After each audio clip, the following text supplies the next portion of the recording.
ચર્ચા તેમની સાથે કરવી છે, કારણ કે ચૈતર વસાવાને 7 વર્ષની સજા પડી છે અને ઉપાધ્યક્ષ પુનેશ મોદી દ્વારા હવે નિવેદન આપવામાં આવ્યું છે, જો સ્ટે નહીં મળે તો ધારાસભ્ય પદ જશે. ગોપાલભાઈ, શું કહેવું છે?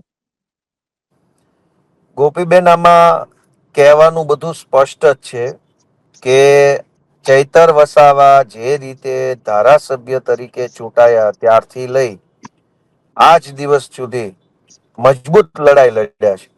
આદિવાસી સમાજને જાગૃત કર્યો, આદિવાસી વિસ્તારોમાં ચાલતી નકલી કચેરીઓનો ભાંડાફોડ કર્યો, આદિવાસી વિદ્યાર્થીઓની શિષ્યવૃત્તિના અને ફ્રીશીપ કાર્ડના મુદ્દા ઉઠાવ્યા, જળ, જમીન અને જંગલની બાબતે આદિવાસી સમાજની પડખે ઉભા રહ્યા, કેવડિયા કોલોનીના જે કાંઈ પ્રશ્નો છે એની અંદર પણ લાંબી લડાઈ કરી અને કુલ મળીને આદિવાસી સમાજના તમામ મુદ્દાઓમાં સૌથી મજબૂતીથી જો કોઈએ સડકથી લઈ અને સદન સુધી અવાજ ઉઠાવ્યો હોય તો એ ચૈતર વસાવા છે.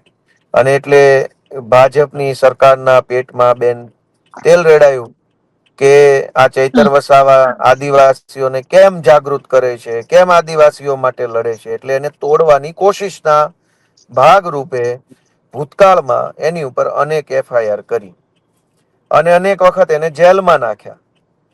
જેલમાં નાખવા છતાંય એ માણસ તૂટ્યો નહીં, જેલમાં પૂરવા છતાં એ માણસ ડર્યો નહીં, જેલમાં નાખવા છતાં એ માણસે લડાઈ બંધ ન કરી. એટલે આદિવાસી સમાજે એને વધારે આશીર્વાદ આપી અને જિલ્લા પંચાયત બનાવી આપી. પહેલા ધારાસભ્ય બનાવી દીધા, પછી લડાઈ લડી અને ડર્યા નહીં ભાજપ સામે, તો આદિવાસી સમાજે એને આશીર્વાદના સ્વરૂપમાં જિલ્લા પંચાયત આપી. અને પછી ભાજપને એવું થયું કે ચૈતર વસાવાને ચૂંટણીમાં હરાવી શકાય એમ નથી. હવે કોઈ પણ ચૂંટણી ચૈતર વસાવા હવે નહીં હારે, એટલે પેલા શકુનીની જેમ ષડયંત્ર કર્યું અને ચૈતર વસાવાનું ધારાસભ્યનું પદ છીનવી લેવા માટે આખું કાવતરું ઊભું કર્યું, જેમાં આજે ભાજપને કાવતરાને સફળતા મળી છે.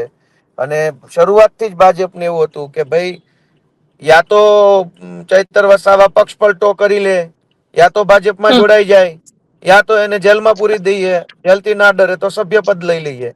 એટલે ચૈતર વસાવાનું ધારાસભ્ય પદ છીનવી લેવાનો આ પ્રયાસ ભાજપે કર્યો છે, જેના કારણે આદિવાસી સમાજ ખૂબ નારાજ થયો છે અને અમારી આમ આદમી પાર્ટી પણ ખૂબ એ બાબતે રોષ વ્યક્ત કરે છે.